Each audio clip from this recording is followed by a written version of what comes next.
Bien, antes de comenzar, voy a hacer un pequeño anuncio. Recuerdan que en la anterior clase habíamos quedado en que se tenían que hacer los grupos, ¿verdad? Se tenían que construir los grupos de 5 personas. Pueden ser menos, pero hasta 5 personas por grupo, ¿ok? De manera que vamos a dar inicio a esa actividad. Es muy importante por cuestiones de orden, sobre todo de la materia, ¿ok? Entonces, a partir de ahora, pueden ir formando los grupos de 5 personas. No más de 5 personas, por favor, lo vuelvo a recalcar. 5 o menos personas no hay ningún inconveniente, pero no más de 5 personas, ¿ok? Bien, una vez que ya tengan los miembros de cada uno de los grupos, por favor me lo hacen llegar por medio de nuestro grupo de WhatsApp, ¿ok? Por ese medio me hacen llegar el Word, en un documento Word, indicando los 5 nombres de las personas que son conformantes de ese grupo. Yo les voy a poner como respuesta a eso, les voy a asignar el nombre de cada uno de los grupos, ¿ok? Una vez que me envíen esa información en ese documento, con los 5 nombres o menos de 5 nombres, yo ya les devolveré entonces el nombre del grupo, ¿ok? Bien, esa actividad la vamos a realizar, van a tener tiempo de una semana, ¿ok? Entonces estaríamos hablando hasta el siguiente lunes, ¿ok? Me pueden hacer llegar los nombres, el documento con los nombres de cada uno de los grupos. ¿Qué información deben tener de los miembros cada uno de estos documentos? El nombre completo y el número de celular, por favor, ¿ok? El nombre completo y el número de celular. Asimismo, tiene que haber un encargado de cada grupo. Entonces, entre los nombres dentro del documento Word, entre los nombres, la persona que sea encargada o que se haya designado como encargada del grupo, le ponen entre paréntesis al lado de su nombre, encargado del grupo, ¿ok? Bien, ¿se entiende, verdad? Perfecto, bien. Licenciado, una pregunta. Sí, sí, adelante. ¿Los nombres y el número de grupo lo va a hacer usted o va a ser por el orden de llegada? No, tienen plena libertad, ¿ok? De quiénes van a formar el grupo de cada uno. Es decir, que ustedes ya se organizan y me envían ese documento con los nombres de cada grupo. Por tanto, debe haber una consulta de por medio, me imagino yo, ¿verdad? Debe haber una consulta de por medio entre ustedes para que no se repitan los nombres. Es decir, que no van a poner un nombre a menos que le hayan consultado a esa persona si quieren ser parte de ese grupo. Creo que se entiende, ¿verdad? Si no van a aparecer, ¿ya? Sí, dígame. Me refería al nombre del grupo, el tema que nos va a tocar. ¿O usted lo pone? No, ningún tema. Solamente estoy pidiendo de que hayan grupos, ¿ok? Por cuestiones de orden, ya más adelante les voy a decir por qué es la necesidad de que ahora se formen los grupos, ¿ok?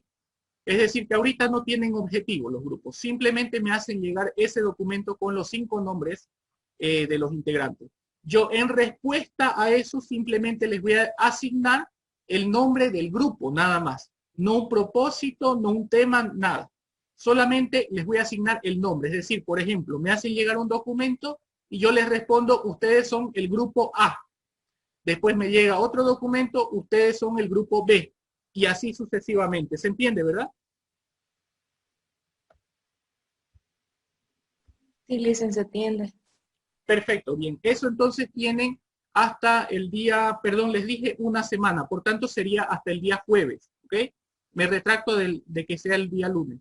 Va a ser hasta el día jueves de la próxima semana, ¿ok? Por favor, en el transcurso de ese tiempo me hacen llegar los documentos con los integrantes de cada uno de los grupos.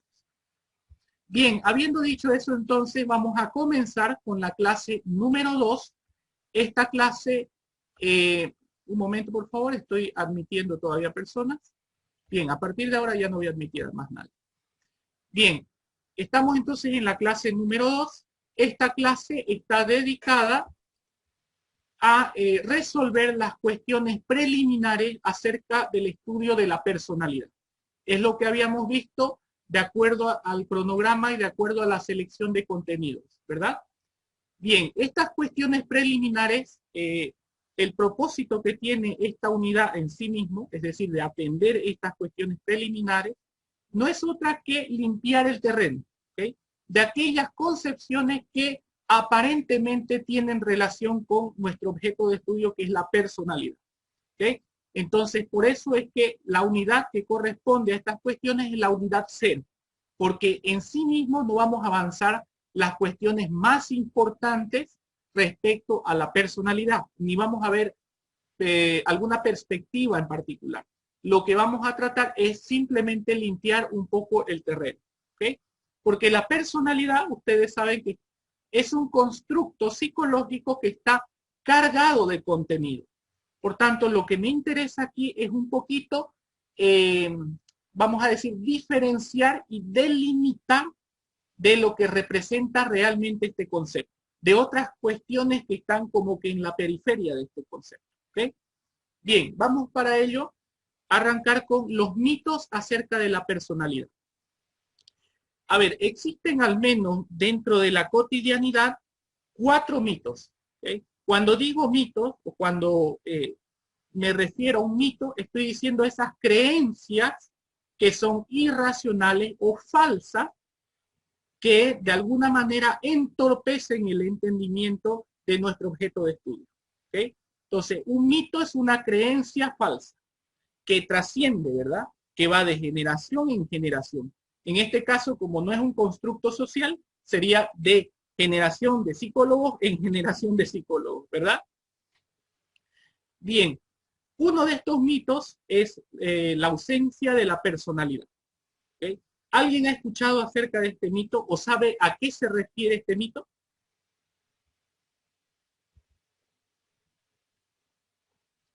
¿Qué es lo que más o menos se puede entender de esto? En alguna ocasión he escuchado la frase de tú no tienes personalidad, algo así. Correcto. En efecto, esto es parte de la cotidianidad, ¿verdad? Y a veces nosotros mismos caemos en este tipo de mitología, en este tipo de pseudo terminologías, ¿verdad? Y en efecto, gracias, Jenny. En efecto, ausencia de personalidad se ve reflejado justamente en esa creencia de que existen sujetos sin personalidad. ¿Okay? Esa es una mitología, por supuesto. ¿Por qué? Porque no existe individuo en esta tierra que haya nacido sin personalidad. Todos tenemos una personalidad, una configuración de patrones de comportamiento. ¿Okay? Entonces, lo que más o menos se refiere cuando nosotros caemos en esta mitología de ausencia de personalidad, es decir, cuando caemos con el cuento de que encontramos un individuo que no tiene personalidad, por lo general nos estamos refiriendo a que ese sujeto es muy pasivo, ¿verdad? O es muy introvertido. ¿Estoy en lo correcto? Sí. Perfecto. Y entonces, ¿por qué es un mito? Si encontramos alguna especie de relación con esto, ¿por qué resulta ser un mito? ¿Por qué es una falsedad?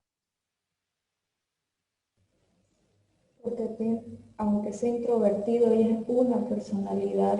Exactamente. El no emitir una Exactamente. nota exterior igual se está expresando. Así es. Siempre que los individuos tengamos una carga histórica en nosotros, eso es lo que nos va a permitir configurar una personalidad. ¿Okay? Entonces, todos los individuos tenemos una carga histórica, por tanto, tenemos una personalidad. Las personas introvertidas y las personas pasivas también tienen una carga histórica detrás de ellos, ¿verdad?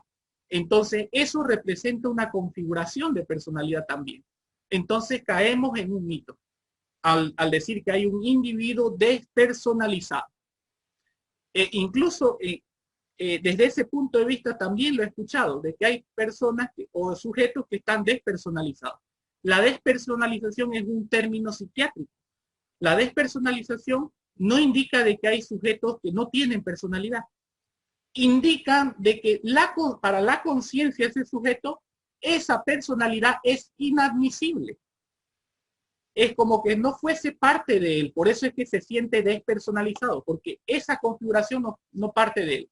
¿Okay? Entonces, es un término psiquiátrico que a veces se aplica en esta mitología de ausencia de la personalidad. ¿Okay? Entonces, vale no caer en estos vericuetos. ¿Okay? Bien, entonces creo que quedó claro esa primera mitología, ¿verdad? Vamos a pasar a la segunda. Reduccionismo cualitativo de la personalidad. ¿A qué se refiere?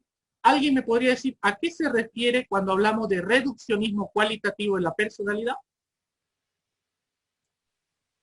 Podría ser que todas las cualidades que tiene las amenora o las hace menos.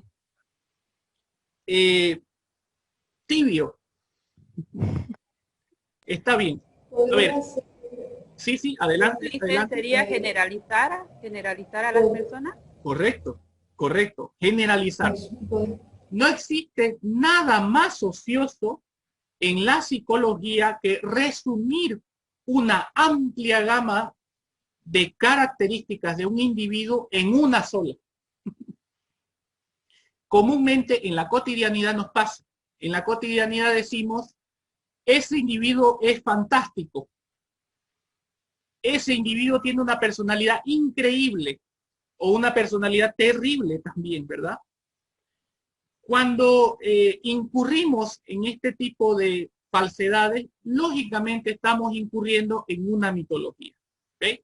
¿Por qué? Porque estamos resumiendo toda su historia, toda la carga histórica que tiene este sujeto en una sola característica.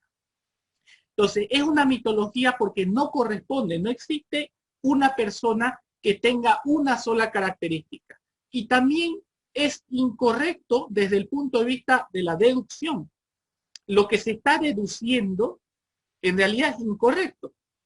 Es incorrecto, a ver, desde el punto de vista lógico. Cuando digo que no es deductible, estoy diciendo de que desde el punto de vista lógico es incorrecto el argumento. ¿Okay?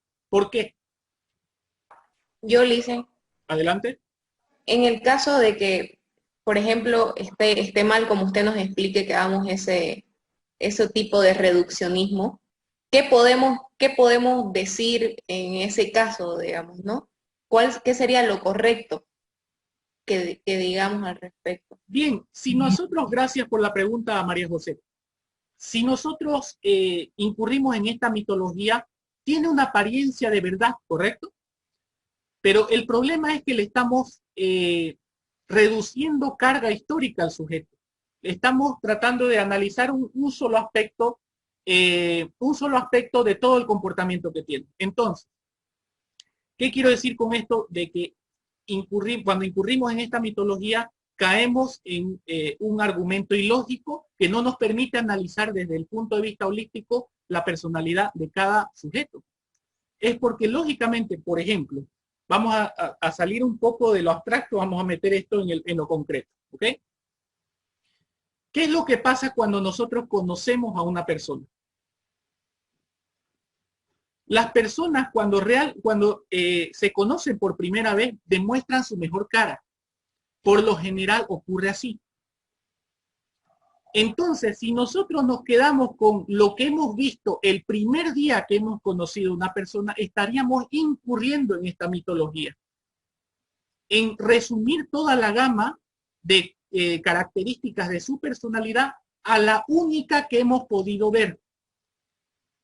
La que hemos podido ver es la mejor versión que nos ha mostrado el sujeto. Y yo pregunto a la clase, siendo de que es la mejor versión que nos ha mostrado, ¿es la única? No. Entonces, es una mitología, por supuesto. Es una mitología porque no estaríamos conociendo realmente al sujeto. Lo que estaríamos haciendo es generalizar en la característica más resaltante que tiene en un único momento. Se dan cuenta, ¿verdad?, lo complejo que resulta analizar un conjunto de patrones del individuo. ¿Okay? Entonces, es lógico pensar de que este es un mito. Lo que en apariencia tiene, concretamente, María José, lo que en apariencia tiene de verdad este mito es que generalmente incurrimos en él, solo cuando nosotros vemos de todos los rasgos que tiene uno que resalta más. Y ese que resalta más, entonces nosotros sacamos la gran deducción de que tiene un comportamiento increíble el sujeto, tiene una personalidad fantástica, porque en realidad lo que estamos diciendo es que de todas las características que que nos mostró, esta es la característica que más resaltó en él. Pero en ello estamos descuidando todas las características que tiene también el sujeto y que son importantes y que no nos ha mostrado. ¿Okay? Entonces, vale no caer en esta mitología, en el sentido de, por ejemplo, en la clínica, es decir, conocemos 3 cosas del sujeto, inmediatamente debe ser así. Decimos. Se entiende, ¿verdad? Lo ilógico y hasta lo ridículo que puede sonar, ¿verdad? Bien, la tercera mitología, crisis de noción psicológica. Yo pregunto, esta es un poquito más profunda, pero a lo mejor hay alguna respuesta. ¿Qué quiere decir crisis de noción psicológica y por qué es un mito?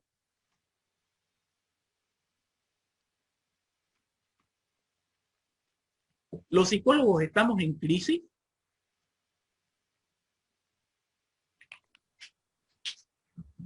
¿Qué dicen ustedes?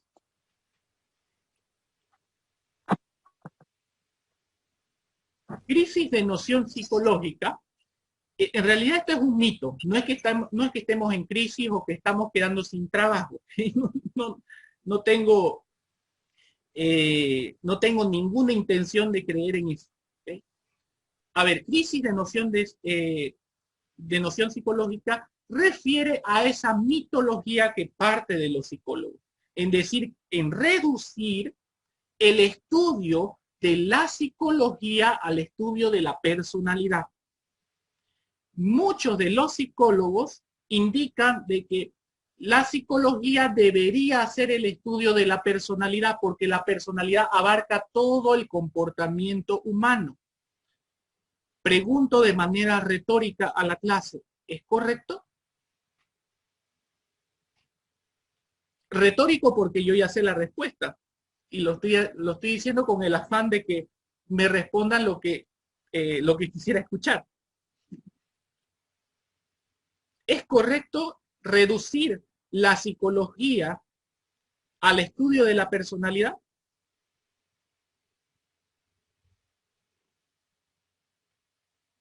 No, licenciada.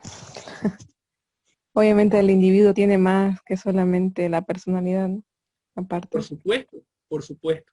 Entonces es un mito pensar de que porque yo evalúo en la clínica o en la psicología organizacional o en la psicología educativa, evalúo en un individuo la personalidad, estoy evaluando todo lo que necesito evaluar. ¿Se entiende, verdad? Entonces es una mitología y por supuesto que hay psicólogos todavía que reducen el trabajo del psicólogo a la evaluación de la personalidad. No debería ocurrir de esa manera. ¿Okay? El individuo, es decir, el ser humano no es todo personalidad. Bien. A ver, voy a compartir algo con ustedes. Vamos a partir entonces de que este globo de aquí representa la conducta humana desde su aspecto más integral, desde su aspecto más holístico, ¿okay? Desde su aspecto más completo.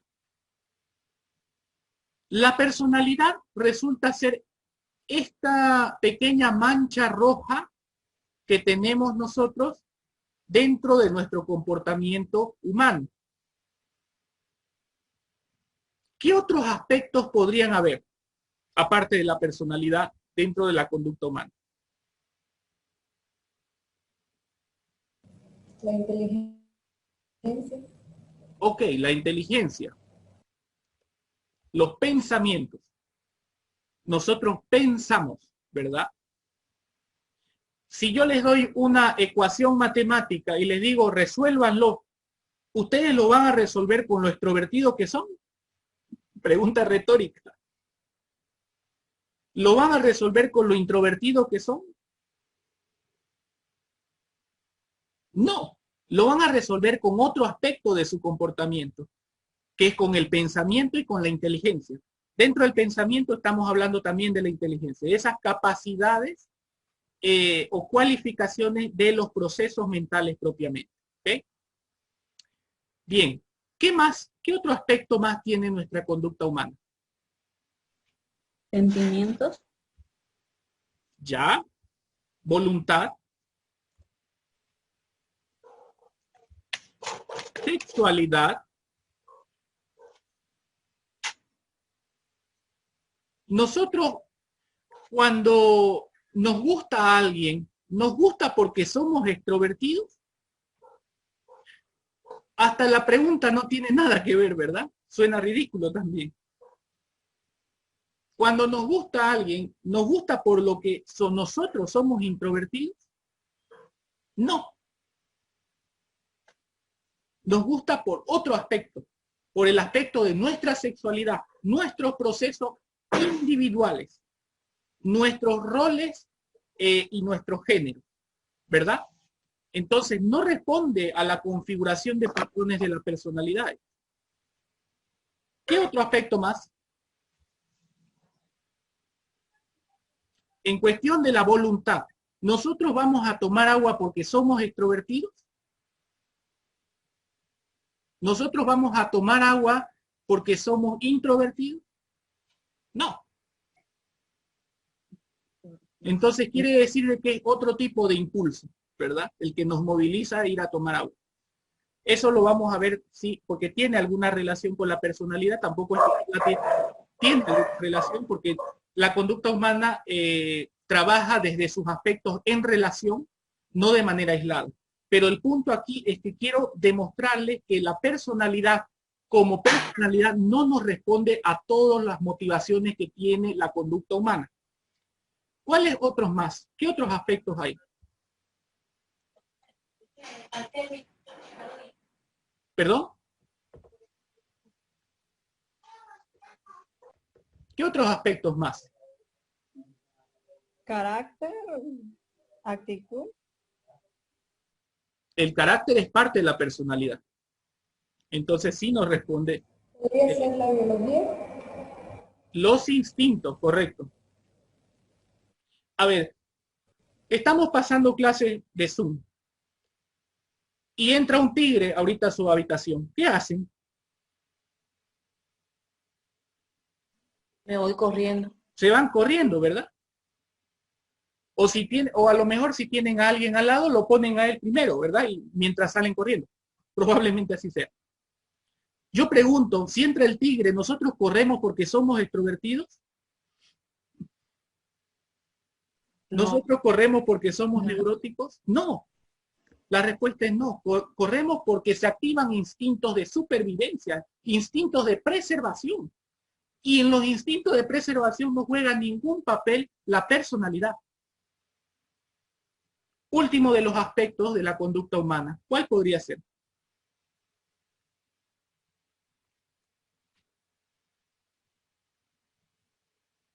Un punto a la persona que me diga este último aspecto. Emociones. Veremos que hay una conexión directa entre la afectividad y la personalidad. Eso lo vamos a ver hoy, ¿ok? Pero sí hay una relación entre la afectividad y la emocionalidad con la personalidad. ¿Qué otro aspecto más podría ser? Si alguien se cae en la calle, están en plena avenida y ven que alguien se cae, ¿qué hacemos nosotros? ¿Nos quedamos mirando, le sacamos foto o vamos y lo ayudamos? Vamos y los ayudamos. ¿Están seguros que no le sacarían fotos? Sí, para mostrar, pues. Bueno, esa es la justificación que me darían, ¿verdad? Mentira, está bien, sí, entiendo. Nosotros inmediatamente vamos y ayudamos, correcto, eso es real. Lo haríamos hasta por un sentido cívico, ¿verdad? Entonces yo pregunto, ¿nosotros ayudamos por qué razón? ¿Porque somos extrovertidos? ¿Porque somos neuróticos? Empatía, pues, empatía. Por empatía, por ética, por moral. La ética y la moral responde a otro tipo de impulsos.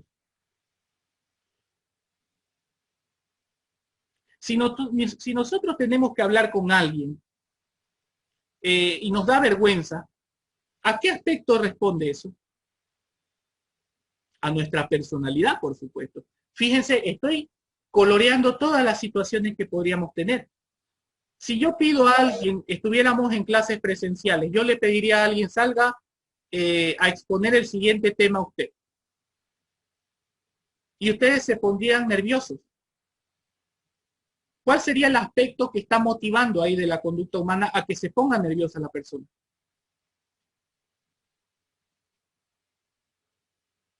Su personalidad. Hay situaciones donde lo que hemos construido a partir de nuestra historia, de nuestros afectos, de nuestras cogniciones, tienen que ver con algunas situaciones. Entonces, no quiere decir, no vayan a descuidar esto, ¿eh? No estoy diciendo de que la personalidad no juega ningún papel en ninguna situación. Más al contrario, existen situaciones en las que nosotros, la mayor motivación que tenemos para dar una respuesta es a través de nuestra personalidad.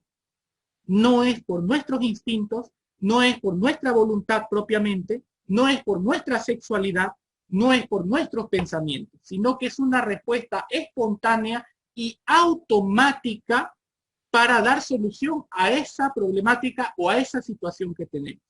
¿Se va entendiendo hasta aquí? ¿Alguna pregunta?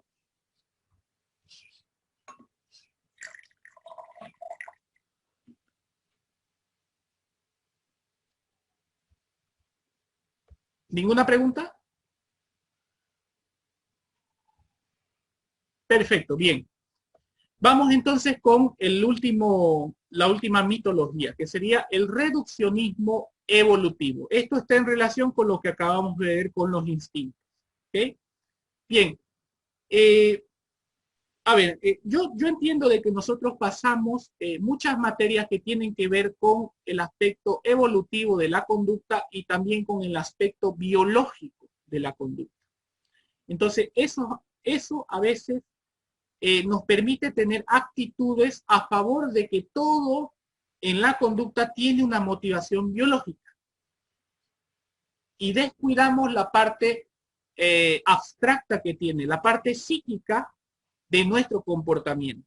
Entonces, vale no caer en esto, en el supuesto de que todo tiene una motivación biológica, de que todo lo que hacemos nosotros responde a una descarga de serotonina que se encuentra en el lóbulo temporal. Porque si ese es el tipo de respuesta que vamos a dar siempre, entonces la pregunta es, ¿qué hacemos estudiando psicología? ¿Verdad? Entonces, no es que sea descontextualizada la respuesta que tiene que ver con lo biológico, pero deben haber otras alternativas que también nos respondan a esas mismas problemáticas de las que estamos hablando ahora. ¿Okay? Entonces, debe de alguna manera prevalecer nuestras explicaciones desde el punto de vista abstracto, desde el punto de vista volitivo del ser humano, desde el punto de vista de nuestra propia sexualidad. ¿Okay? Bien, entonces, ¿cuándo incurrimos en esta mitología de reduccionismo evolutivo? Justamente cuando no sabemos diferenciar lo que responde a un rol como especie que tenemos de lo que responde a nuestra personalidad. ¿Okay? Nosotros tenemos roles como especie, por ejemplo, los instintos de preservación, los instintos de protección. El instinto de preservación se lo puede entender desde el instinto mismo del sujeto, es decir, cuando nos preservamos nosotros mismos, como también cuando preservamos a nuestro prójimo. Es decir, nosotros formamos sociedad en la medida en que nosotros también tenemos la capacidad de poder velar por los intereses de alguien más que no seamos nosotros. ¿Verdad? De hecho, hay una antropóloga que dio una respuesta muy similar a la que les estoy diciendo ahora. Le preguntaron a esta antropóloga, les prometo que les voy a conseguir el nombre de la antropóloga, no recuerdo ahora, pero ella es británica. Le preguntaron, licenciada, ¿a partir de cuándo una sociedad puede considerarse civilizada? ¿Y hasta dónde se puede considerar una sociedad como salvaje? Es muy difícil delimitar eso, ¿verdad? La civilización, esta antropóloga dice, la civilización comienza cuando nosotros comenzamos a empatizar con otros individuos que no somos nosotros. Por ejemplo, entre los animales en muchas de las especies animales, cuando por ejemplo se fracturan un hueso, tienen una probabilidad muy baja de sobrevivir en la selva, porque no pueden correr, porque no pueden pelear, ¿verdad? Entonces, eso es lo que pasa en la selva, en esas determinadas especies.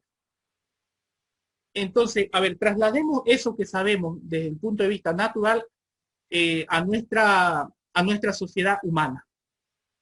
Nosotros nos quebramos una pierna, ¿tenemos baja probabilidad de sobrevivir en la sociedad o no? Vamos al doctor y nos curan. Exactamente. Quiere decir de que tenemos toda la probabilidad de salir con vida de una situación así. ¿Por qué? Porque tenemos a alguien que nos cuida, alguien que puede reemplazarnos en nuestro trabajo, tenemos médicos que pueden atender nuestra... ¿Se dan cuenta la diferencia, verdad? Entre un hombre intelectualmente salvaje de lo que es un hombre intelectualmente civilizado. En la medida en que nosotros nacemos, nos nace una empatía, inmediatamente ya somos civilizados. Porque hemos salido de nuestro ensimismamiento. Hemos visto por los intereses de alguien más. Entonces, lo civilizado está en la preservación que tenemos en relación a nuestra especie, incluso en relación a otras especies, ¿verdad? No solamente tenemos la empatía y la capacidad de cuidar por nuestra especie, sino también por otras especies. Por tanto, lo que quiero decir aquí es que no lo hacemos por personalidad. Nuevamente caemos en un mito de pensar de que nosotros no tenemos un rol como especie. Y todo lo que viene, todo lo que somos, lo somos por la configuración de nuestra personalidad. Es decir, que incluso los instintos se han configurado a partir de nuestra historia. Tenemos que diferenciar lo que son los roles que tenemos biológicos, los roles que tenemos instintivos, de lo que es la configuración de nuestra personalidad. Entonces, a ver, si nosotros en nuestra especie tuviésemos alas, yo preguntaría algo nuevamente ridículo, pero con un punto en particular. ¿Estaríamos volando nosotros por nuestra personalidad? Porque nuestra historia se configuró a tal punto de que nos nacieron alas y podemos volar. No. Tenemos alas porque la naturaleza nos ha equipado biológicamente para volar. Entonces no podemos decir de que todo depende de nuestra personalidad. A ver, de alguna manera el reduccionismo evolutivo, es decir, reducirlo todo al rol de especie, si decimos que todo es por rol evolutivo y que no le damos paso a la personalidad en nada, estamos incurriendo en el mismo reduccionismo, ¿ok? En este caso estamos yendo del lado de reducir todo a lo biológico, ¿verdad? Bien, entonces, a ver, puede que esto se entienda, pero voy a dar un ejemplo más de que nosotros invertimos roles. A ver, hay roles que pertenecen únicamente a la parte evolutiva y a la parte biológica. Y que nosotros en la historia nos hemos dado ciertos privilegios a partir de un mal entendimiento y una mala interpretación de la naturaleza. Por ejemplo, la fuerza del músculo, que está más pronunciada en el género masculino. Obviamente, hay una tendencia a la formación del músculo en el género masculino.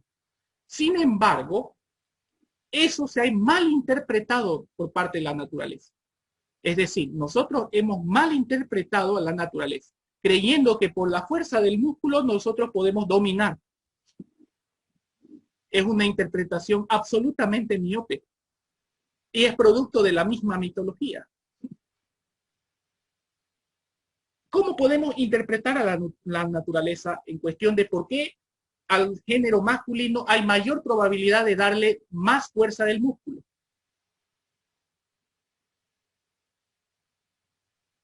La naturaleza nos está diciendo que nuestro rol es proteger nada más.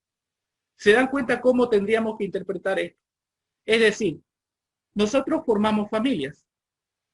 desde el principio de los tiempos, a un género se ha cargado más el músculo. ¿Por qué es eso? ¿Para dominar? No, para proteger. ¿A proteger? Pero licenciado, ¿a proteger a quién? A lo que la naturaleza considera que es más importante.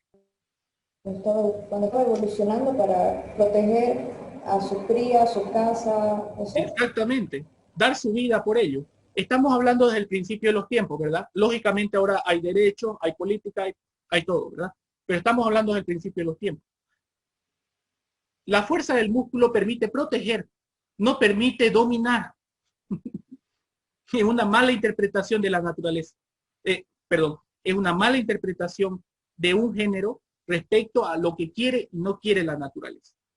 Esto puede representar un gran debate, por supuesto, ¿okay? Un gran debate que me parece que podríamos analizarlo en otro momento. Bien. ¿Tienen alguna pregunta hasta aquí?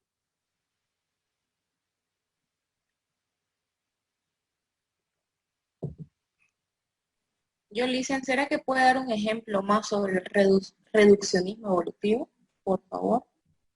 Claro. A ver, nosotros tenemos un rol como especie, por ejemplo, en el rol instintivo de preservación.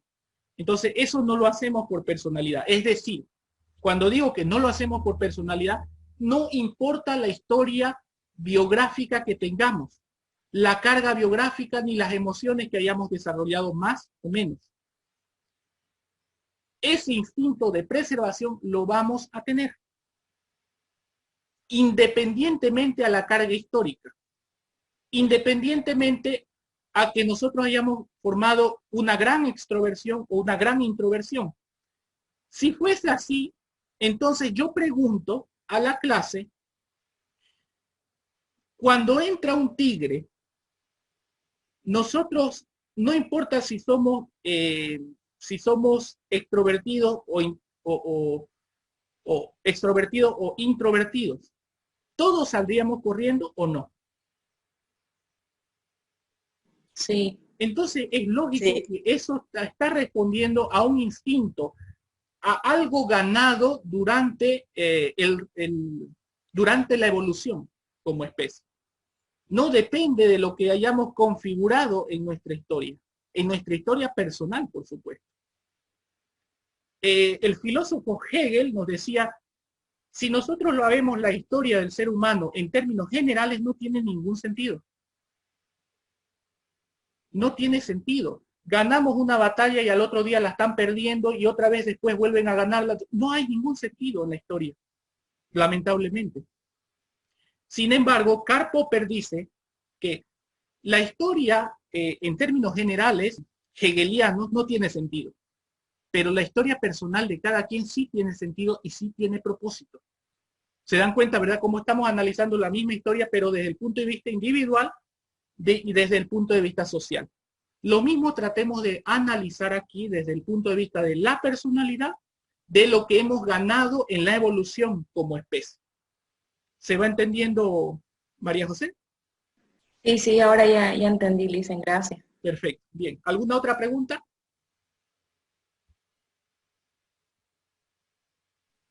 Licen, Sí, entonces, en sí, los mitos de la personalidad sería más basado en los instintos, ¿o estoy equivocada? Perdón, ¿me puede repetir la pregunta, por favor? Que los mitos de la personalidad entonces se basan más en los instintos de las personas. No. Ese sería el último del que estamos hablando. La ausencia de personalidad es una mitología que no responde a esas diferencias entre el rol como especie de lo que es la personalidad. La ausencia de personalidad es algo más cotidiano, ¿verdad? De lo que dijimos hace un momento. Bastante común, ¿verdad? Es un error bastante común que cometemos todos los psicólogos en algún momento. Si no los hemos cometido, ahora posiblemente lo cometamos después. Pero obviamente ya con la prudencia de lo que estamos hablando aquí, ya creo que se disminuye la probabilidad de que ocurra. La ausencia de personalidad simplemente es cometer el error de, por ver una persona introvertida, decir, este sujeto no tiene personalidad. No existe ninguna persona que haya nacido, perdón, que no haya formado en su historia personal o no haya configurado una personalidad. Todas las personas, incluso los más introvertidos, incluso los más pacíficos, tienen una carga histórica, por tanto, configuran una personalidad. ¿Se entiende, verdad? Entonces, no está respondiendo, la mitología va por todo lado. No está respondiendo solamente al rol como especie. Esas diferencias, cuando no conocemos esas diferencias del rol evolutivo, de la personalidad, estaríamos incurriendo en la última mitología, que es reduccionismo evolutivo. Ok. Bien. ¿Alguna otra pregunta? Licenciado, una consulta. Estamos Claro. hablando, el nombre del mito, ¿no? Dice reduccionismo evolutivo. Correcto. Entonces, este reduccionismo o evolutivo se relaciona a los roles de la evolución, ¿no? Que hemos tenido. Correcto. Así es. Diferenciando esto, digamos, de la parte de la personalidad, ¿quiere decirnos usted que la parte de la evolución no influye mucho en la parte de la personalidad, digamos? Esa parte evolutiva ha ido evolucionando normal, pero la parte de la personalidad también sigue su propio camino, ¿no? Y evolucionando, y para cada persona es distinto, digamos. Correcto, correcto. Eso es lo que Me le parece entiendo. excelente, María José, que lo haya referido de manera tan prudente como lo hizo. Es decir que no influye tanto, porque yo no estaría tan de acuerdo en que no tiene absolutamente nada que ver. ¿Okay? Sí. No incurriría en ese tipo de extremos, porque a menos de que tenga todas las respuestas posibles en el mundo, ¿verdad? Claro, viéndolo como usted lo estaba explicando de la Claro. parte evolutiva, siempre ha ido influyendo en la parte de la evolución, ¿no? Siempre hemos estado, pero nuestra personalidad no ha sido dependiente de eso, solamente de eso. Exactamente. Entonces, dice el dicho que la persona que sabe todas las respuestas posibles es porque no ha hecho todas las preguntas. Y creo yo que se puede ver reflejado acá. Gracias, María José. Bien, vamos a pasar entonces al segundo punto. Este es el punto final. La normalidad y anormalidad de la personalidad. ¿Okay? Estas limitantes creo yo que hasta ahora nos dejan sin sueño a los clínicos. ¿Dónde termina la normalidad de la personalidad y empieza la anormalidad de la personalidad? Es muy difícil contestar en términos cuantitativos. No se puede saber bajo una escala que -1 quiere decir patológico y +1 quiere decir ya no patológico. No existe ninguna escala que demuestre esa delimitación entre lo que nosotros podemos considerar como regular de lo que consideramos como irregular o anormal. ¿Okay? Entonces, el término estadístico, el término promedio simplemente es un promedio, es un dato estadístico. No responde a una normalidad y a una anormalidad. Ese criterio estadístico lo hemos abandonado, el siglo pasado. ¿Okay? Entonces, de nada sirve que nosotros veamos en las escalas, +1 quiere decir menos patológico que +2. +2 es más patológico. No existe nada de eso. ¿Okay? Por lo menos hasta ahora no se puede delimitar desde ese punto de vista. Veremos cuáles son los criterios que más o menos se acomodan a la normalidad y a la anormalidad. Para ello vamos a compartir primero una definición de personalidad. Advertencia. La definición de personalidad que voy a dar en un momento es una definición preliminar, nada más. Es decir, que vamos a ver muchas otras definiciones de personalidad, desde muchos otros autores. ¿Se entiende, verdad? De manera que más adelante vamos a ver, por ejemplo, la definición formidable de personalidad que nos da Gordon Allport. Entonces, si yo pregunto en el examen, deme la definición de personalidad, ustedes tendrían que preguntarme primero cuál de todas. ¿Cuál de todas las que usted nos ha dado? ¿La preliminar, la de Gordon Allport o las otras definiciones de personalidad que vamos a ver. ¿Se entiende, verdad? Entonces, no me van a responder tratando de forzar una definición tomando lo mejor de las otras definiciones, porque ahí se hace una mezcolanza de todo. ¿Okay? Lo que yo tengo que hacer ahora es mostrarle todo el abanico de posibilidades en cuanto al estudio de la personalidad, pero siempre respetando sus diferencias. ¿Okay? Siempre respetando sus diferencias, porque son definiciones distintas. A veces no casan unas con otras. Otras veces tal vez se puedan relacionar. ¿Se entiende, verdad? Entonces la que vamos a ver ahora es simplemente una definición preliminar de la personalidad. Es decir, necesitamos una definición para demostrar nuestro punto entre lo que es normalidad y de lo que es anormalidad, ¿correcto? Si no, no pudiésemos hacerlo de otra manera. Por eso es que tenemos que empezar con una definición. Pero una vez terminada la definición, ya abandonamos esa definición y nos centramos en la siguiente. ¿Se entiende, verdad? Bien, voy a compartir entonces la siguiente definición desde la perspectiva psicométrica de la personalidad. ¿Okay? Bien, desde el punto de vista psicométrico, como definición provisional, decimos que la personalidad es un conjunto de patrones del comportamiento que proviene de la organización de los estados internos, biográficos, emocionales y cognitivos que permiten dar respuesta ante determinadas situaciones del entorno. No se olviden que ustedes también tienen la grabación de esto, ¿verdad? Yo inmediatamente termine la clase, al otro día subo la grabación para que ustedes ya con mayor comodidad puedan verla nuevamente la grabación y puedan anotar lo que no pudieron anotar al vivo. ¿Ya? Es que si espero mucho tiempo se nos van a hacer hasta las 8 de la noche. ¿Ok? Bien. Entonces, a ver, vamos a analizar un poco esta definición.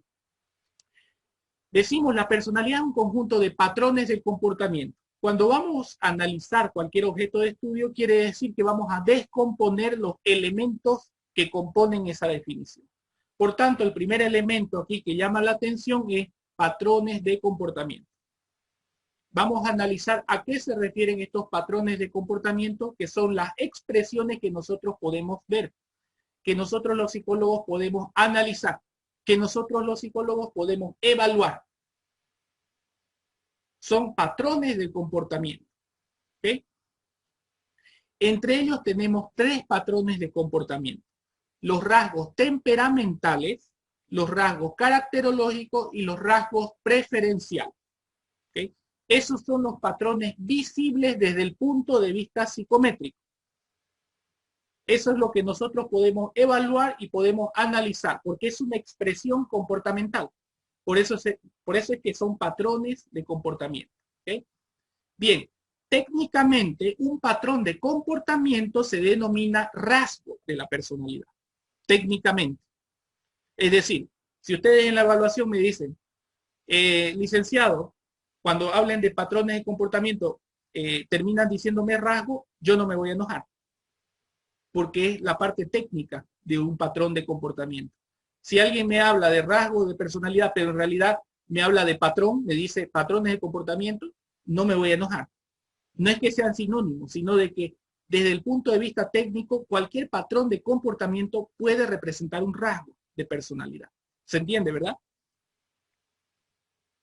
¿Qué es un rasgo de personalidad? La gran cuestión que generalmente se me hace entre la primera y segunda clase. Licenciado, yo aquí he venido a aprender solamente qué es un rasgo de personalidad. Dígame qué es un rasgo, porque hasta ahora lo he escuchado, pero jamás lo puedo capturar ese concepto. Es sencillísimo, sencillísimo. Un rasgo de personalidad es un atributo, una cualidad o una unidad del comportamiento que es consistente en forma y persistente en tiempo. De nuevo, un rasgo de personalidad es un atributo, cualidad o unidad del comportamiento que es persistente en tiempo y consistente en forma. Bien, habiendo salido de ese primer dilema, ya vamos a poder seguir y vamos a pasar a lo profundo, ¿verdad? Porque ese es el dilema, esa es la gran cuestión, es la cuestión del millón dentro de la psicología de la personalidad. Licenciado, ¿qué es un rasgo de personalidad? Y fíjense que en la definición no hay nada del otro mundo. Es una unidad o cualidad. Persistente en tiempo, ¿por qué? Porque a lo largo del tiempo se expresa, ¿verdad? Si no, no sería persistente en tiempo. Si no, nosotros actuaríamos un lunes como extrovertidos y después como introvertidos, después como extrovertidos, después como neuróticos, después como emocionales. No habría ninguna persistencia ahí, ¿verdad? La persistencia significa que este atributo se va a repetir en el tiempo, se va a prolongar en el tiempo, a lo largo del tiempo, a lo largo de nuestra vida. Esa es persistencia en cuestión cronológica. Estamos hablando de tiempo, ¿verdad? ¿Alguien deduce qué significa el otro factor de la definición? Consistente en forma. ¿Alguien sabe a qué me refiero cuando hablo de consistencia en forma?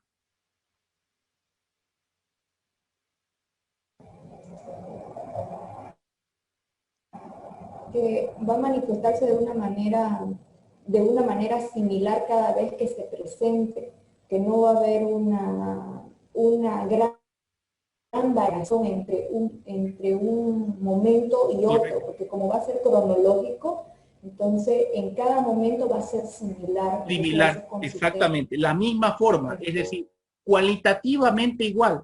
Es decir, es persistente mi extroversión, pero no solamente es persistente, sino soy igualmente extrovertido cada vez que se repite esa cualidad de mí, ¿verdad?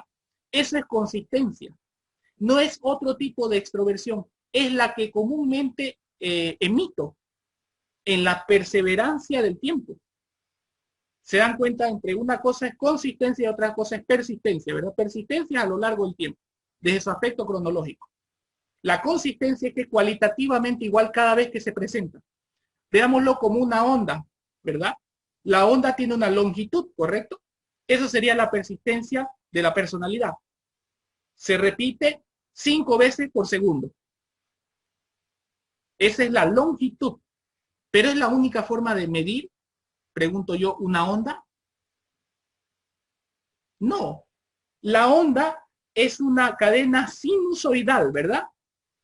Que tiene una longitud entre la base, mejor dicho, una amplitud entre la base y la cima de la onda.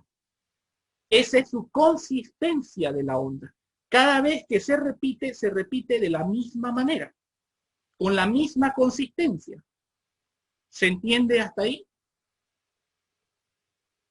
Alguien puede preguntar, esto no tiene nada que ver con física, licenciado. Claro, pero solamente estoy dando una relación, nada más.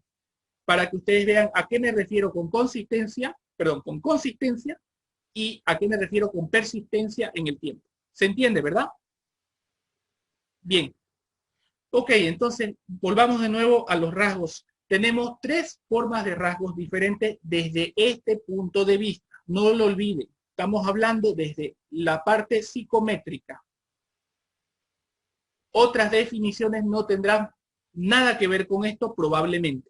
¿Okay? Ya depende del criterio del psicólogo en saber cuál es la herramienta que va a utilizar, cuál es la herramienta conceptual que va a utilizar.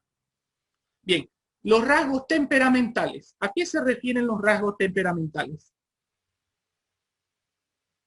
Es importantísimo esto porque a veces decimos temperamento cuando en realidad estamos hablando del carácter. Y a veces decimos carácter cuando en realidad estamos hablando de temperamento. El temperamento es un rasgo vacío propiamente. No tiene contenido. El carácter sí tiene muchísimo contenido. A ver, rasgo temperamental quiere decir temperamento. ¿Okay? El temperamento significa la intensidad de la respuesta. ¿Cuán intenso hago lo que hago? ¿Se entiende? A ver, todos podemos tener una misma actitud de escribir, ¿correcto? Pero yo ahorita estoy viendo lo que escriben y hay uno que escribe más rápido y hay otro que se toma el tiempo para escribir. Son los mismos comportamientos. ¿Qué es lo que está cambiando ahí? La intensidad. ¿Perdón?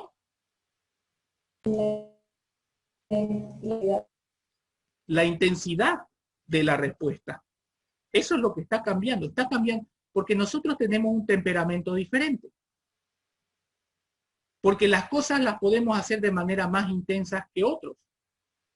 El temperamento es un rasgo propiamente vacío porque solamente representa la intensidad de una cualidad. Entonces, vale no relacionarlo mucho con el carácter. El carácter va por otro lado. El temperamento es solamente la intensidad de cómo hacemos las cosas que hacemos, nada más. Entonces, ahí podemos ver, por ejemplo, si encontramos una persona impulsiva, no vamos a decir, ah, su carácter es impulsivo, está mal. ¿Qué es lo que tendríamos que decir ahí?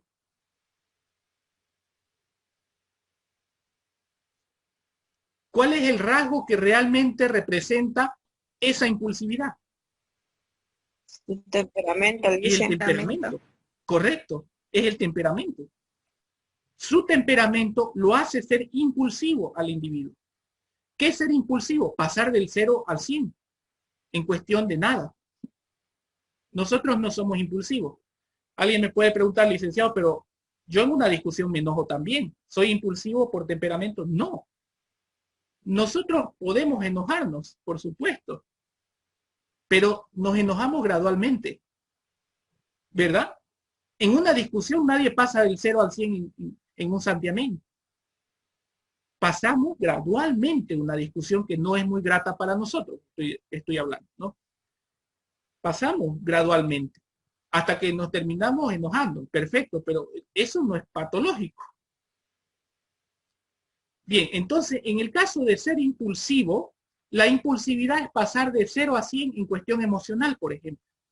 Entonces, quiere decir que tenemos un temperamento muy intenso. Tenemos un temperamento muy intenso porque pasamos, no hay gradualidad en nosotros. Pasamos de la A a la C en un santiamén. No pasamos por el B. Licenciado, ¿ser impulsivo es ser agresivo? No. La agresión es una respuesta de daño. Pero, licenciado, hay personas que son impulsivas y terminan agrediendo. O sea, pasan del 0 al 100 y también como respuesta final agreden. Ah, bueno, eso es otra cosa. Se dan cuenta de la diferencia, ¿verdad? Una persona impulsiva no necesariamente es una persona agresiva, mucho menos una persona violenta. Es una persona impulsiva. Pasa del 0 a 100 en la emoción. Pero ¿y qué pasa si la emoción es mala? ¿Termina agrediendo? Sí, puede ser que termine agrediendo. ¿Y qué pasa si es una emoción buena? Pasa del 0 al 100 en lo emocional y van y los abraza, ¿verdad? Con la misma impulsividad. ¿Se dan cuenta? ¿Se entiende la diferencia? Agresivo no necesariamente es impulsivo. Yo puedo tener un temperamento muy, muy poco intenso y ser altamente agresivo. ¿Se dan cuenta? Porque mis intenciones es de dañar a una persona. Pero lo voy a hacer tomándome todo el tiempo del mundo. Sin gradualidad. Perdón, sin pasar del 0 al 100 como si nada. Voy a ser agresivo porque tengo la intención de dañar o causar un sufrimiento en el otro. Pero no voy a hacerlo de manera no gradual, lo voy a hacer de manera gradual. Entonces, quiere decir que si alguien no se enoja en una discusión, no quiere decir de que no sea agresivo, que no sea vengativo. Bien, ¿se entiende hasta aquí?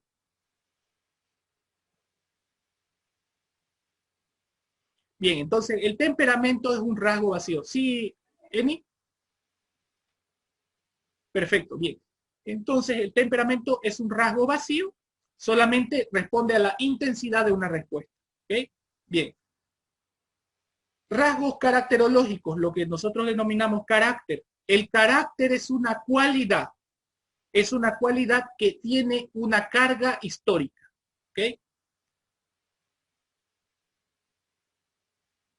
El carácter, entonces, al tener una carga histórica, la podemos definir también, si yo les pregunto en la evaluación, pueden dar la siguiente definición. Es la predisposición a actuar. Con eso es más que suficiente. Es la predisposición a actuar. Nosotros tenemos predisposición por actuar de manera positiva, de manera neutra o de manera negativa, ¿verdad? Tenemos diferentes actitudes. Cuando nosotros hablamos de actitudes, estamos hablando, de rasgos caracterológicos. Estamos hablando del carácter. El carácter se visibiliza a través de las actitudes de las personas. Las actitudes pueden ser positivas, pueden ser negativas. ¿Qué son las actitudes, licenciado? Es la predisposición a actuar, sea positivo, negativo o neutro. ¿Se entiende? ¿Cómo se conforma el carácter? Por las actitudes. Entonces quiere decir que el carácter y las actitudes tienen una carga histórica, ¿verdad? Es decir, que la biografía del sujeto determina su carácter. Esa es la carga histórica. Cuando estoy hablando de carga histórica, estoy hablando de que hay un antecedente experiencial en el sujeto, ¿verdad?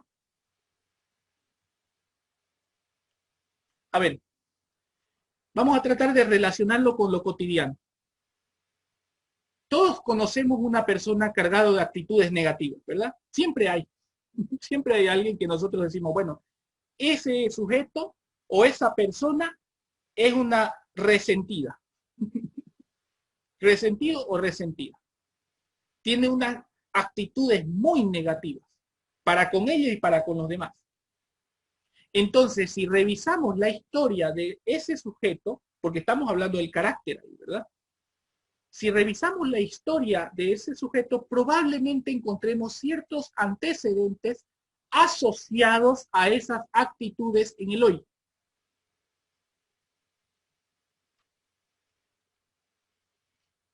¿Cuáles son las actitudes positivas? Amabilidad. Bueno, ya depende del tipo de autor que nosotros nos basemos. Amabilidad. Tenemos también, por ejemplo, formalidad, crítica, respeto, cariño, etcétera, etcétera. Son actitudes positivas. La amabilidad es la más resonante dentro de nuestra época. ¿Okay? Es la más visible probablemente. Siempre nosotros decimos, es una persona que tiene un carácter muy amable, tiene un carácter muy positivo, ¿verdad? Y entre las negativas tenemos venganza, tenemos la actitud, por ejemplo, de resentimiento, de irrespeto, etcétera, etcétera. Entonces, esas son actitudes negativas, que podemos considerar negativas. Es decir, que el carácter de esta persona es negativo en su mayoría, porque está cargado de actitudes negativas. Ya sabemos por el mito que hemos pasado de que una persona que tiene una actitud resentida no quiere decir que no tiene cualidades.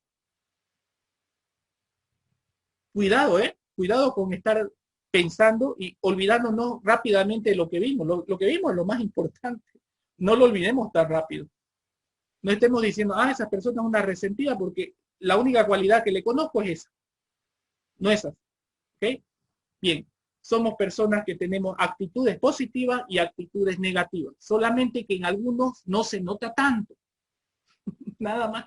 Nada más. ¿Se entiende hasta acá? Licenciado, y una persona que tiene una experiencias traumáticas y toda una historia de maltrato, está cargada de actitudes negativas, ¿lo hace ser patológico? No. ¿Lo hace ser reprochable? Sí. No es lo mismo. No patologicemos lo cotidiano, ¿eh?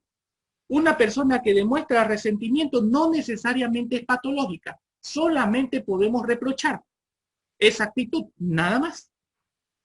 Lo patológico entra en otro terreno. Y eso es lo que vamos a ver como punto final. ¿Se entiende hasta acá? ¿Algún comentario o alguna pregunta? Dicen, entonces los rasgos de carácter es cuando generalmente hay personas que dicen no me cae bien porque es mala, por ejemplo. ¿Puede ser así? No me cae bien porque es mala. Estamos incurriendo en la mitología Sí. que acabamos de decir. A ver, más prudente es, una de las actitudes que he visto en esta persona es así. Esa es una prudencia, parte del psicólogo. A menos que conozcamos toda la historia del sujeto, no podemos ver todo el carácter. ¿Ok?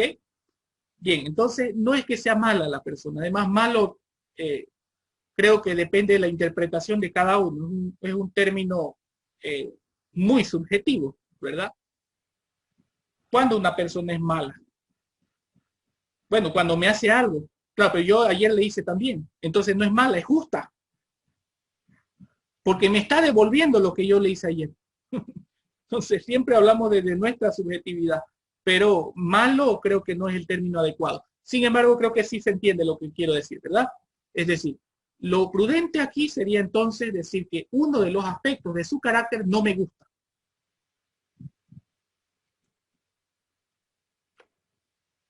Bien, vamos con la siguiente parte de la definición, que es la organización de los estados internos. Los estados internos son los factores biográficos, los factores emocionales y los factores cognitivos. En los factores biográficos ya sabemos, es la carga y antecedente histórico del sujeto. Todo lo que le ha pasado, existen ciertas cosas significativas en su historia que le han permitido configurar su personalidad. ¿Se entiende?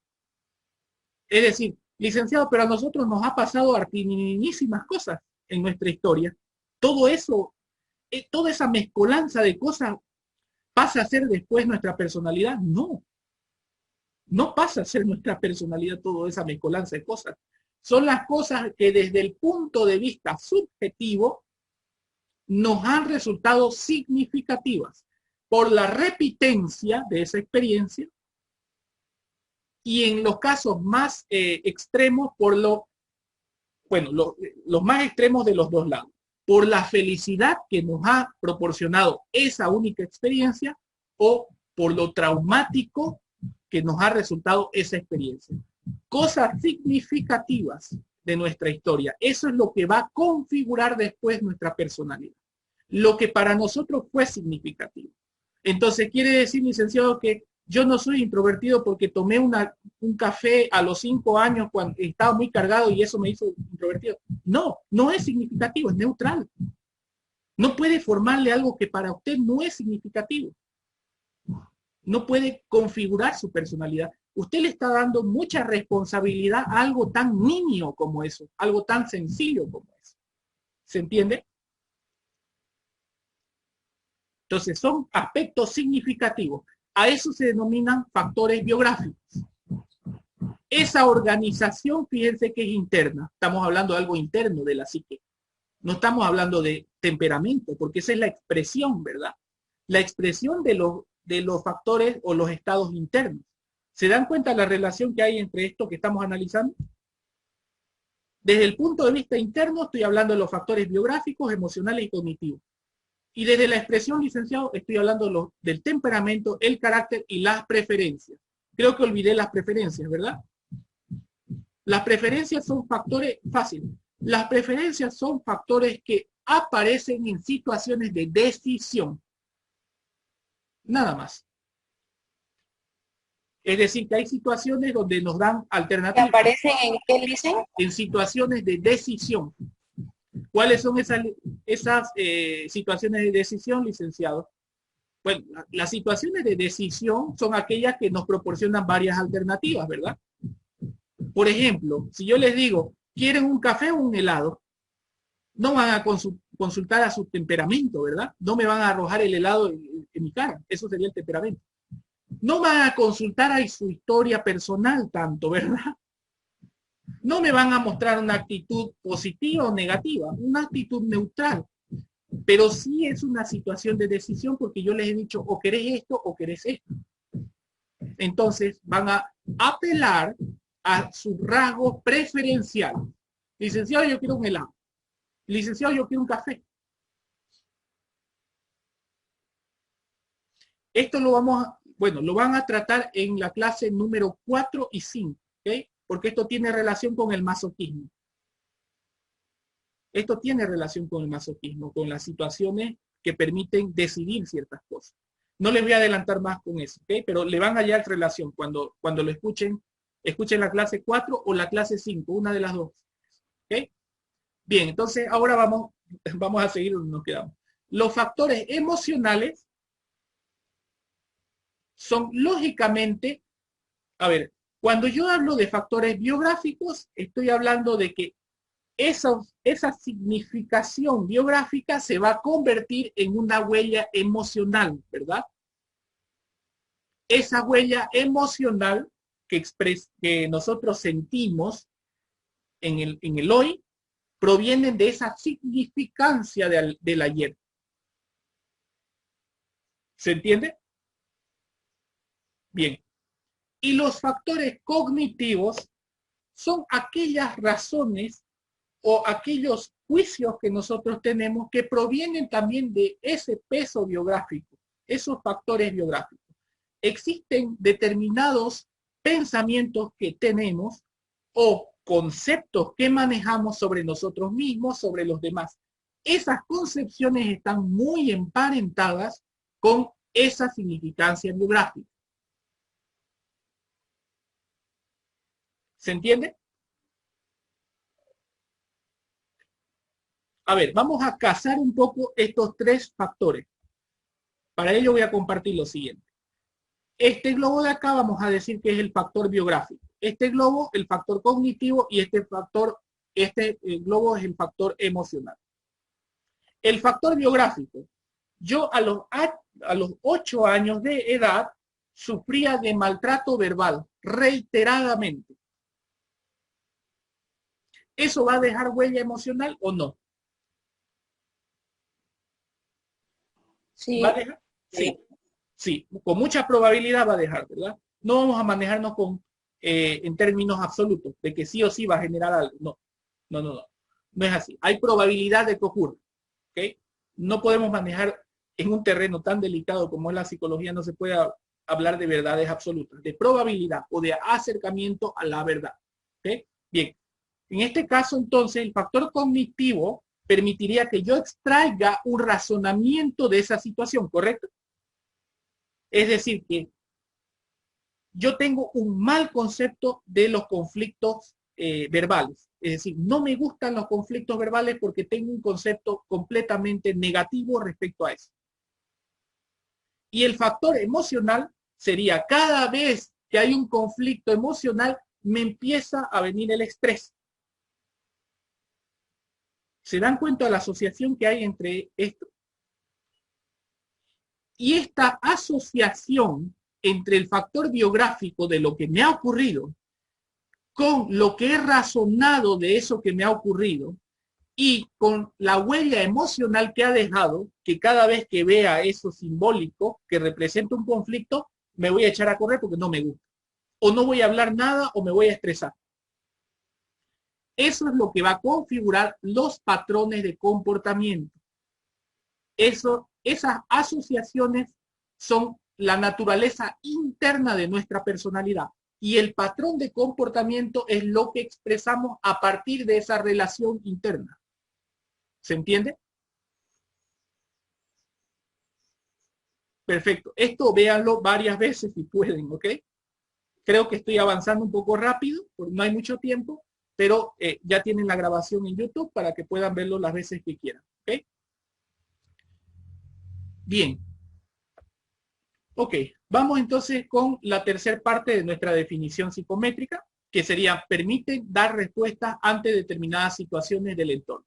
Es decir, que esta asociación entre los estados internos permiten generar patrones de comportamiento, ¿correcto? Generar un tipo de intensidad en nuestra respuesta, generar actitudes negativas o positivas frente a ciertas situaciones y los rasgos preferenciales. Entonces, cabe no descuidar cuando estudiamos la personalidad, cabe no, de alguna manera, dejar de lado los factores externos, porque también depende mucho de la situación que nos enfrentamos para dar una respuesta. Por tanto, aquí entra la tercera parte de nuestro análisis, que sería permitir dar una respuesta ante determinadas situaciones del entorno. Entonces, la respuesta ante esa situación puede ser adaptativa o desadaptativa. No todos los patrones de conducta son adaptativos. Cuando hablamos de adaptación, estamos hablando de coherencia, que tiene relación con lo que me ha demostrado la situación. Una coherencia sencilla. Alguien me dice, disculpa, ¿conoces a alguien? Yo le voy a decir, no, no lo conozco, muchas gracias por su pregunta. ¿Se dan cuenta que hay una relación de coherencia? ¿Cuándo es incoherente? Disculpa, ¿conoces a esta persona? No, ¿qué te importa a vos? Si la conozco o no la conozco, ¿qué te importa? ¿Es adaptativa o es desadaptativa? Desadaptativa. Completamente desadaptativa. Incoherente, ¿verdad? La intensidad de la situación no permitió de que yo responda de esa manera. ¿Conocemos a alguien así? Que no calza la situación con lo que responde. No me digan quién, solamente díganme si conocen o no. Yo conozco a muchos así. Bien. Ok, vamos entonces con lo adaptativo. Vamos a empezar a verlo un poquito más filosóficamente, ¿okay? Porque esto de la coherencia tiene relación con lo filosófico. Pero hago una advertencia acá. Lo filosófico no quiere decir científico, ¿okay? Lo filosófico es producto de una reflexión. A ver, alguien me puede preguntar algo muy importante. Me pueden preguntar, licenciado, ¿por qué la personalidad se agrupa en patrones de conducta? ¿Por qué nosotros no tenemos una respuesta específica para cada situación? Esta es una excelente pregunta. Es una excelente pregunta porque aquí hay que reflexionar el por qué, cuál es la naturaleza de la personalidad. A lo mejor la funcionalidad, más bien para nuestro organismo, para nuestra psique, lo funcional sería responder de acuerdo a nuestro razonamiento, ¿verdad? De cada situación. Sí, ¿por qué yo necesito agrupar en mis patrones de conducta? ¿Por qué las necesito agrupar para dar solución a determinadas situaciones de la misma manera? Y resulta de que más funcional es que se haga de esa manera, no de otra. A ver, si nosotros lo pensamos en términos de energía, entonces podemos ver lo siguiente. A ver, si nosotros, fíjense que la personalidad fuese un cúmulo de energía y nosotros daríamos respuesta específica a cada una de las situaciones que nos enfrentamos. Entonces, fíjense cómo esa energía sería dispersa, ¿verdad? Estaría mal administrada porque se estaría dispersando energía para resolver cada situación. Entonces, habría una pérdida de energía tremenda en el ser humano porque tendríamos que razonar cada momento en cómo emitir una respuesta. Yo pregunto, ¿razonamos todo lo que hacemos? ¿Lo razonamos o no lo razonamos? No. No. Hay respuestas que son inminentemente automáticas, que responden simplemente a esa configuración de patrones. O alguien ante una situación pública, alguien dice, a ver, voy a sacarme la máscara de introvertido, me voy a poner la de extrovertido. A ver, voy a razonar esto. ¿Cómo me tengo que portar de manera extrovertida? ¿Tengo que hablar con esta persona? ¿Tengo que hablar alto? ¿Alguien funciona de esa manera? No. Simplemente lo es, ¿verdad? Entonces, quiere decir que la energía en cuestión de personalidad está administrada, ¿verdad? No está dispersa porque nosotros no derramamos energía ni razonamos cada una de las situaciones. Entonces, quiere decir que este gráfico representa un imaginario en cuestión del estudio de la personalidad. Representa una fantasía. Porque nosotros no dispersamos tanto nuestra energía para responder a cada una de las situaciones. Al contrario, nosotros sí administramos nuestra energía. Por eso es que esa administración se ve reflejada en los rasgos de personalidad que ya sabemos que son patrones de comportamiento, ¿correcto? Es decir, que hay un filtro que permite concentrar energía en un mismo rasgo. Digamos aquí según el ejemplo, rasgo 1, rasgo 2 y rasgo 3. El rasgo 1, por ejemplo, es un rasgo de personalidad que me va a permitir responder de la misma manera a la situación 1, 2, 3, 4, 5 y 6. En esas situaciones yo voy a ser igualmente extrovertido. Se dan cuenta cómo estamos concentrando, ¿verdad? Nuestra energía en un solo rasgo, con el objetivo de dar respuesta a múltiples situaciones.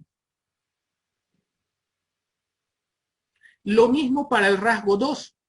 El otro rasgo nos va a permitir concentrar la energía para responder a la situación 7, 8, 9, 10 y 11 que nos depara en nuestra vida.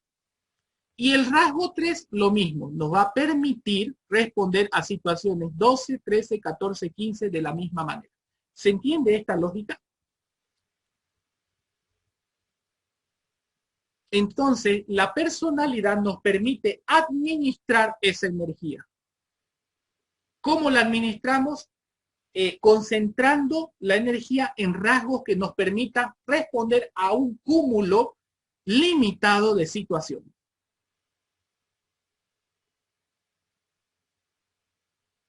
Si una persona naciera sin, un sujeto naciera sin personalidad, entonces básicamente sería como en el gráfico 1, ¿verdad?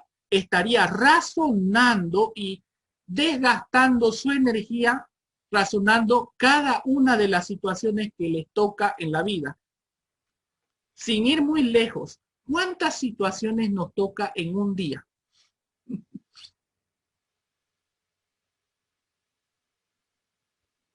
Miles de situaciones, ¿verdad? Bueno, dependiendo del día, ¿correcto? Tal vez en situación de pandemia no tanto, pero en situación presencial, en situaciones físicas, sí, no.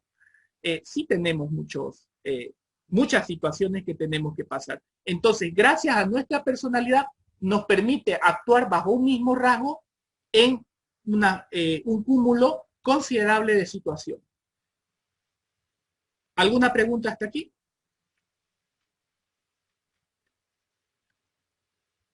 Ya estamos terminando.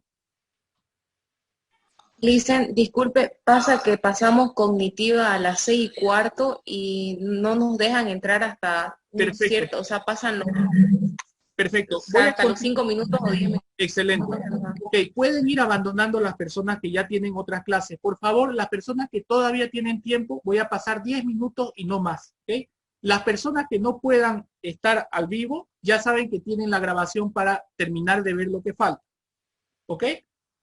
Perfecto. Entonces pueden ir saliendo las personas. Los que se quedan, por favor, quédense solamente 10 minutos más. A los que no les va a afectar, no les va a afectar en otras materias.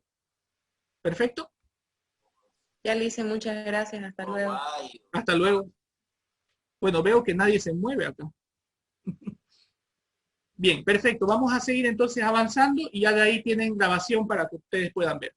Este es un tema un poquito más extenso, pero hay que dar un poco más de tiempo resolviéndolo. ¿Okay? Ya después ustedes saben que la grabación 3, 4, 5, ya ustedes ya con su propia temporalidad lo van a poder analizar. Bien, entonces, ¿hasta aquí alguna pregunta?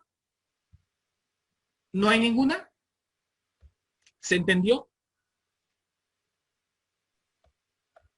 Listen, disculpe, no logré entender bien en la energía dosificada. Ya. Para ello, para poder comprender esto, necesitamos hablar de la personalidad en términos de energía. Ustedes saben que nosotros necesitamos energía para todo, incluso para nuestra conducta, ¿correcto? Entonces, quiere decir de que nosotros vamos a verlo en términos de energía.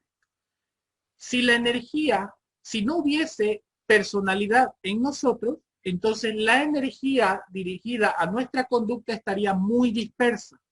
Estaríamos haciendo un exceso de trabajo para poder dar respuesta a cada una de las situaciones que tenemos. Es lo que representa el gráfico de energía dispersa, el gráfico que ustedes tienen a su izquierda. Fíjense que cada situación, por ejemplo, aquí estamos hablando de 16 situaciones, toda la energía se está dispersando. Estamos malgastando la energía porque no la estamos administrando. No hay una forma, una personalidad que permita administrar nuestra energía para dar respuesta a un cúmulo determinado de situaciones. En cambio, a través de nuestra personalidad, nosotros dosificamos en rasgos esa energía, ¿correcto? La energía, una parte de esa energía va a ir al rasgo 1, otra al rasgo 2, otra al rasgo 3, y así sucesivamente. Entonces, el rasgo 1 va a permitir que nosotros nos comportemos de una misma manera ante múltiples situaciones. Lo mismo para el rasgo 2, lo mismo para el rasgo 3. No sé si se entiende hasta ahí. ¿Se entiende? Sí, listen. Perfecto. Entonces, esta es una forma filosófica de ver por qué se tienen que agrupar en rasgos de personalidad. Entonces, se supone que se agrupan porque necesitamos dar respuestas similares ante múltiples situaciones. ¿Okay?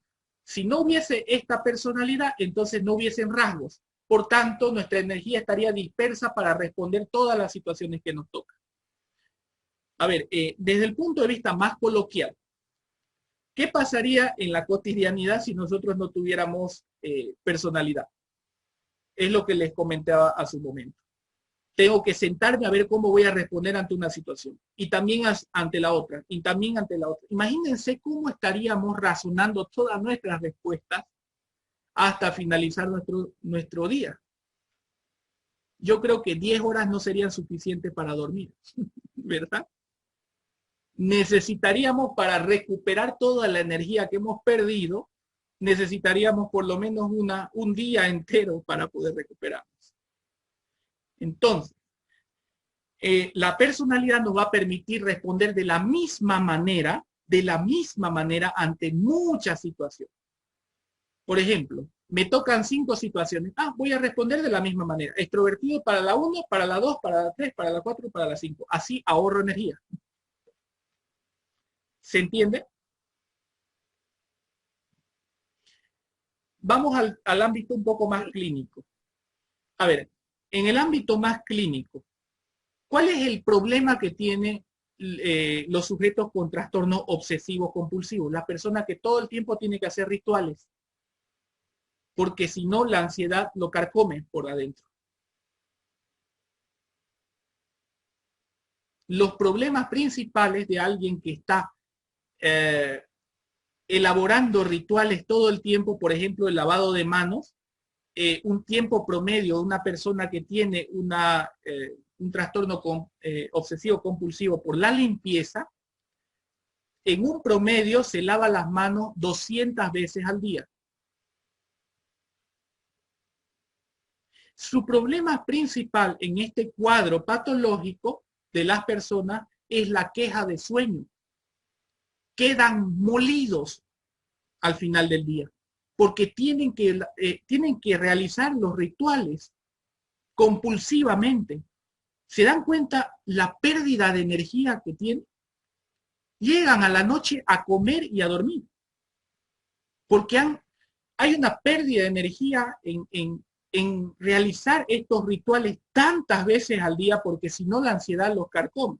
¿Se dan cuenta, verdad? Lo mismo va a pasar si no tuviésemos personalidad nosotros, desde el punto de vista filosófico.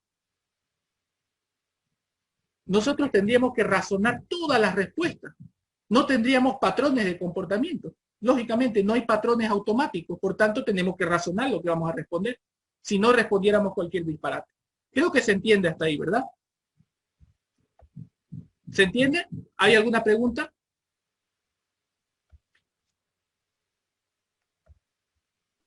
¿Se entiende? Dice. Bien. El último punto, la anormalidad de la personalidad. A ver, los criterios de los que vamos a partir, es decir, las características de las que vamos a partir, porque esto ya lo vamos a atender más con mayor profundidad en psicología de la personalidad 2. Sin embargo, es importante delimitar. Las características son al menos 4. Para nosotros, más o menos podamos delimitar lo que nos parece anormal de lo que nos parece normal en cuestión de la personalidad. 1, la afectación disociativa. La afectación disociativa quiere decir que nosotros podemos tener rasgos patológicos mientras otros rasgos no patológicos. ¿Se entiende, verdad? Es decir, que no hay que generalizar esto. Si encontramos un rasgo patológico en un sujeto, no quiere decir que toda la personalidad está averiada por este principio de afectación disociativa. Lo mismo va a pasar en la desadaptación. ¿Se entiende entonces lo que es afectación disociativa, correcto? A ver, vámonos un poquito más allá para poder comprender. La afectación disociativa, es decir, nuestra personalidad puede estar afectada, podemos tener rasgos patológicos, mientras nuestra memoria no, ¿verdad? Porque no responden a lo mismo. Por eso es que la afectación puede ser parcial, no absoluta. Podemos tener algo patológico sin que lo demás esté patológico. Eso es la afectación disociativa. Este criterio nos permite no generalizar todo. Entonces, quiere decir que en nuestro consultorio vamos a atender aquello que resulta patológico. Licenciado, yo pensé que íbamos a atender toda la personalidad porque toda la personalidad está patológica. No, hay determinados rasgos que son disfuncionales, hay otros que no. Entonces, atendamos solamente aquellos que son disfuncionales. ¿Por qué? Porque la característica de lo patológico es que algo puede estar parcialmente averiado sin que otra cosa esté afectada. ¿Se entiende, verdad? Bien, la desadaptación. Desadaptación puede ir en el área social, en el área ocupacional y en el área personal. Es decir, que nosotros vemos lo patológico en la personalidad cuando vemos que hay un grado de afectación en un área de funcionamiento del ser humano, de esta persona. Si hay una consecuencia en el área social, por ejemplo, porque está muy aislado del área social, de su área de funcionamiento social, entonces ya podemos deducir de que hay algo patológico. Si el sujeto ha perdido autonomía desde el área personal, porque el área personal de el funcionamiento autónomo del individuo, la higiene, la forma de vestir, todo eso representa el área personal. Si hay una afectación en el sujeto, en esta área, ya podemos decir que ese rasgo que está generando esa consecuencia en el área personal es un rasgo patológico. ¿Se dan cuenta cómo la desadaptación, se proyecta en la consecuencia en nuestras áreas de funcionamiento? ¿Se entiende, verdad? La inflexibilidad quiere decir rigidez. Los rasgos patológicos son rígidos. El sujeto no puede actuar de ninguna otra manera más que de esa forma. Esa rigidez nos permite ver de que ese rasgo es patológico. A diferencia de en una situación regular, con rasgos regulares, ¿correcto? Nosotros, por ejemplo, nuestros rasgos no son tan rígidos, son más o menos rígidos. Por ejemplo, en alguna oportunidad nosotros hemos tenido que ser extrovertidos, cosa de que en realidad éramos introvertidos, pero la situación ameritó de que nosotros seamos un poco más extrovertidos de lo que realmente somos. Y lo fuimos, ¿verdad? No hay esa rigidez. Nosotros más o menos podemos reformular nuestro rasgo. En el caso patológico, no. La persona que es impulsivamente patológica o agresivamente patológica no puede dejar de serlo, no puede dejar de emitir ese patrón de comportamiento. Entonces, en la rigidez nosotros nos podemos dar cuenta la patología. Y finalmente, la singularidad. Esto es, creo yo, que es la característica más importante de delimitar lo que es patológico de lo que es normal. La singularidad responde al malestar subjetivo.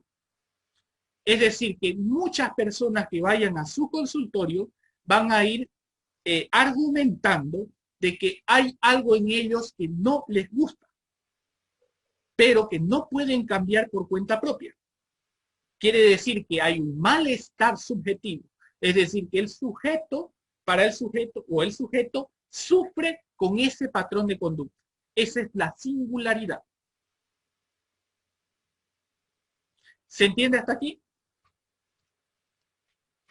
¿Alguna pregunta antes de cerrar la clase?